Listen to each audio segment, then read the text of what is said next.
India's digital connectivity is expected to grow from 15% in 2014 to 80% access in 2034, with rural internet users increasing by 58% annually. In the next parallel tracks, we'll hear a panel of experts discussing integrated healthcare in the age of digital India. This panel discussion will be held in track 1, moderated by T. Radhakrishna, editor, ETGovernment. In track 2, there's a fireside chat on policing with new age technology between Manoj Abraham, Additional Director General of Police, Headquarters and Nodal Officer, CyberDome, Trivandrum, Kerala, and Mohammad Ajale, Senior Special Correspondent, ETGovernment.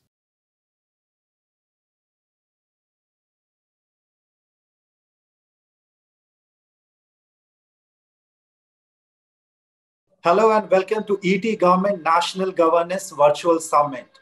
In this special fireside chat discussion focus on smart policing with new age technology, we will try to explore the potential of artificial intelligence and machine learning in improving law and order and police day-to-day operations. To lead the discussion, I am joined by a very senior police officer, Mr. Manoj Abraham. Mr. Abraham is a 94 batch IPS officer of Kerala cadre. Currently, he is serving as the Additional Director General of Police, and he is also the Nodal Officer for CyberDome project. Welcome, Mr. Abraham, to this particular fireside chat discussion. Thank you very much. It's indeed a pleasure for me also to attend this session. Thank you very much.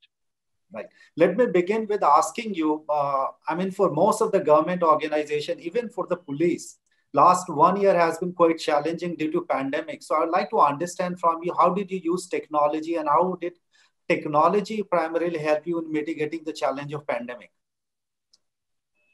Yes, very true. Last year, after this COVID-19 pandemic, it has been a problem worldwide for the law enforcement agencies to deal with a new situation which was never existing.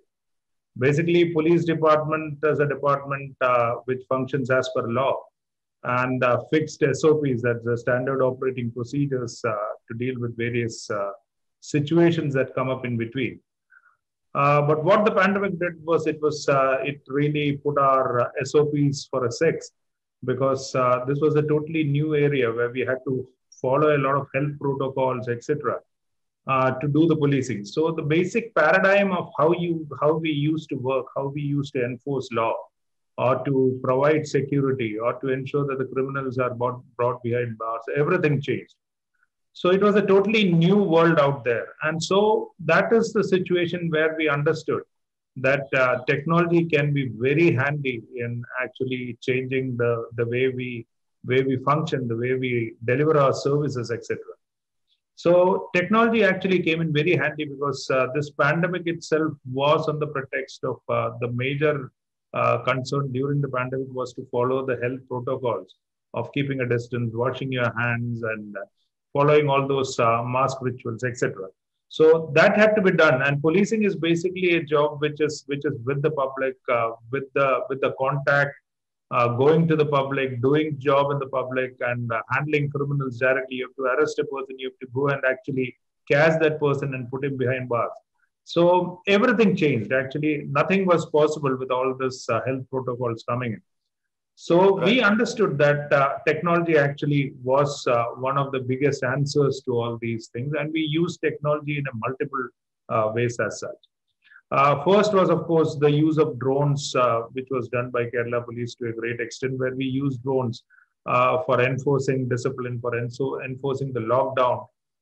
We used drones for actually delivering a lot of essential things, even food articles, etc. to people. Drones were put to multiple use. And one of the major things was, of course, enforcing the lockdown, where the drones could actually, without the person going, the eye of the drone would go into the fields, into the inner areas of the city, and they could actually detect people violating the lockdown.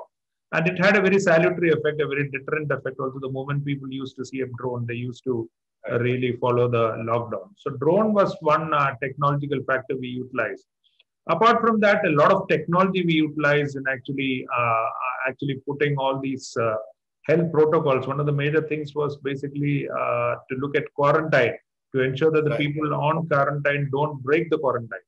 And the second part attached to that was the contact tracing. So that also we used a lot of technology, as was done in other police forces also, where we actually use an app and a software basically for contact tracing using their mobile phone locations. If somebody is COVID positive, we would go and try to track him down, track his contacts using his immediate call details, and that would be mapped on a map. And so the contact tracing was done easily, even if the person doesn't remember who he came into contact for the past 5 days.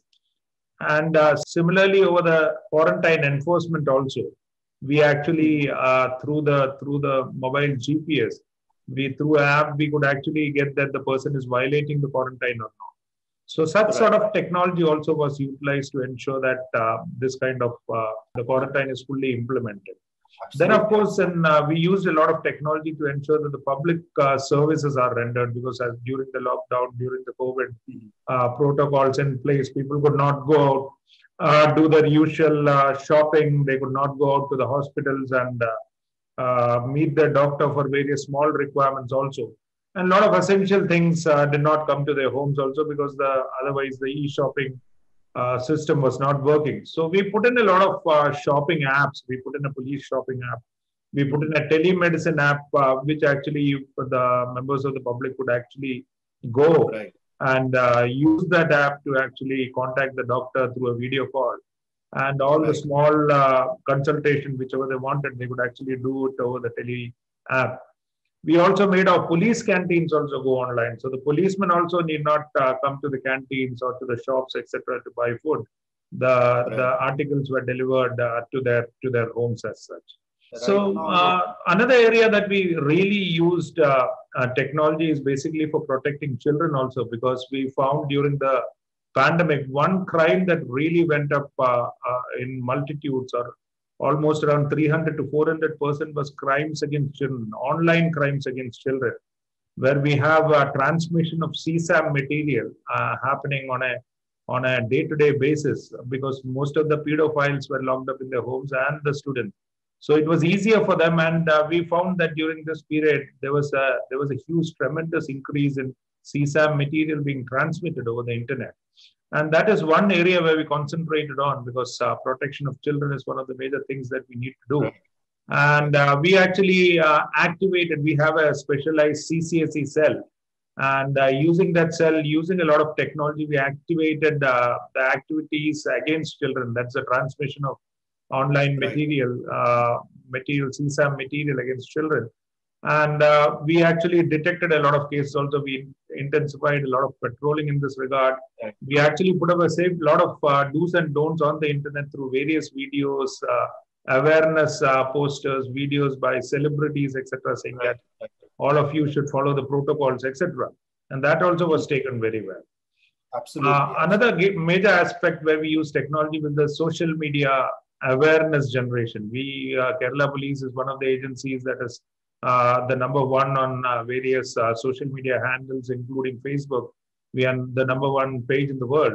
And we use the social media handles very effectively. We generated a lot of videos. We generated a lot of awareness posters, different kinds of awareness, which became popular. Our dancing policeman dancing video actually became popular throughout the globe. And we had a great take in that also, where we actually not only did the traditional police work of enforcing security and giving out how to prevent crime, we actually went into the health protocols also. We started a drive for the masks also online, which also was taken very well and which had a major impact. We also did a lot of things on curbing the fake news that comes up about social media, because COVID was one time that the fake news was really rampant, and people locked up in their homes, they really were put to a lot of problems. So that also we took it up on the social media over our apps and over our portals, which really helped in curbing the social media particularly, and all the fake news that they were generating in the initial phases. And of course, the crimes on the internet also grew up. So we used a lot of technology to actually detect such crimes, prevent such crimes. And that is how technology was used to a great extent in mitigating the effects of COVID-19. Right. Since you mentioned about that Kerala Police used a lot of technology during pandemic, and this is quite prevalent across most of the government department. And what we are noticing that there has been, a kind of acceleration in the digital transformation agenda of public sector organization. And this has actually increased, vector surface for cyber attacks. So I would like to understand from you, from a police perspective, how did you ensure, how did you actually bolster your cybersecurity infrastructure during the pandemic? Yes, the cyber security, the framework also is very important that we secure ourselves also, because in the present world, security is one of the most important aspects because we are threatened. And the threat is particularly because any threat in the cyber world is a worldwide threat. It is not a local threat initially, like like we have in the physical world, that if anybody wants to attack me, he has to come to Kerala to attack me. But in the cyber world, in the digital world, any threat anywhere is a threat to me. So we need to really bolster our cyber security. And that was one aspect which is really neglected all around India, where we think of cyber security as one of the last options available. We build our systems, but we forget about cyber security. And only after we build the entire system, we think of that. And during the COVID pandemic, this was more rampant because we had even state players coming in. It is not the rookie who's trying to hack your system. It are many state players, many professional teams are coming in and hacking into your systems, trying to steal your money, steal your data, manipulate your data, etc. So it's very important that we bolster our cyber security also. And what we have done in Kerala is we have a lot of public-private partnership in this regard. We are one of the states to implement the CyberDome, which is a public-private participation in the cybersecurity domain, where we involve all the stakeholders, where we get in a lot of private sector who come and work with us on a day-to-day basis and ensure that our cybersecurity is very robust. Now, in this regard, we do a lot of WAPT analysis, not only of the police department, but all of the government cyber resources that are available. We tell them that these are the loopholes that are available. These are the gaps in your cybersecurity system which you need to plug, which a hacker can easily exploit and get into your system. And then, of course, the individual element, because the individual is very crucial in an organization, particularly in the government also. And all the recent hacks or attacks that happen, it's the weakness of the person that really is exploited by the hacker. And he comes into the system and then hacks into whatever data is available with you. So the training of that individual, the capacity building of the individual, what do's and don'ts they need to do, that they should not open all the emails that they get, or what are the protocols that they need to follow to keep the system safe. That training also we could conduct online, because the pandemic was there, online systems were there, people were working from home, but we tried to do it online. So we spread that message of cybersecurity to most of the people working in the government sector online. And so that was very helpful. And of course, then we built up a lot of systems in CyberDome. As I said, the advantage was a lot of private sector, a lot of stakeholders were working with us on a day-to-day basis. Even now in the CyberDome, we have all the banks together, a lot of private sector, the major companies coming in, the biggest ethical hackers around the globe. It's not limited to the country, who give us the necessary know-how also. If some attack happens, they give us the know-how on how to mitigate the effects of that, what to do, how to track it down, how to build our system up again. So that helped in a big way in actually meeting all these challenges of the cyber threats that came up during the COVID-19.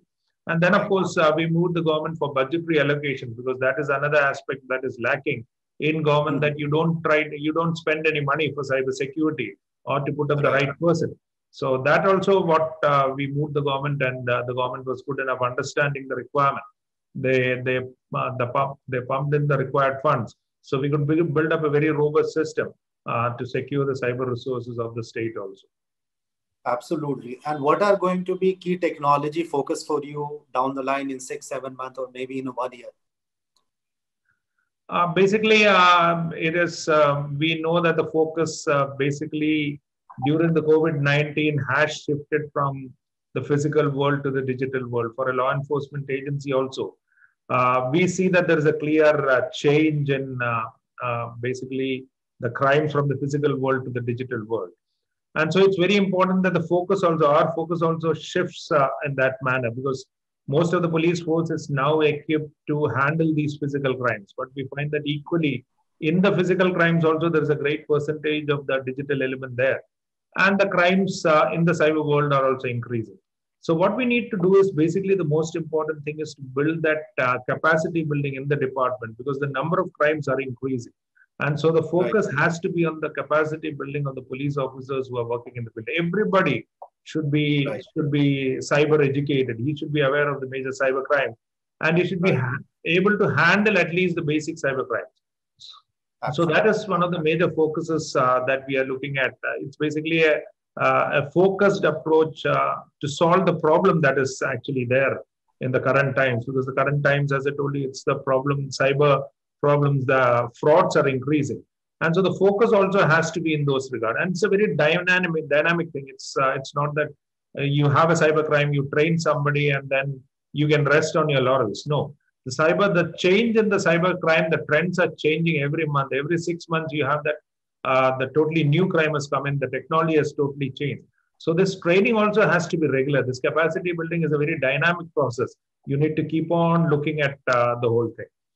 And another major focus that we are looking at is basically police as a service delivery organization. We know that we deliver a lot of services, security. Apart from that, a lot of services like passport verification, job verification, a lot of other verification parts where we actually give it to the public. So that also we are trying to make it totally digital, where the relation between the individual on the other side or the citizen on the other side and the policeman, which is direct now, needs to be changed, and we need to make it totally online. So basically all the service delivery, we are trying to make it totally online. We are totally touchless, manless system where the public can sit in their homes and avail all the police services without any problems as such.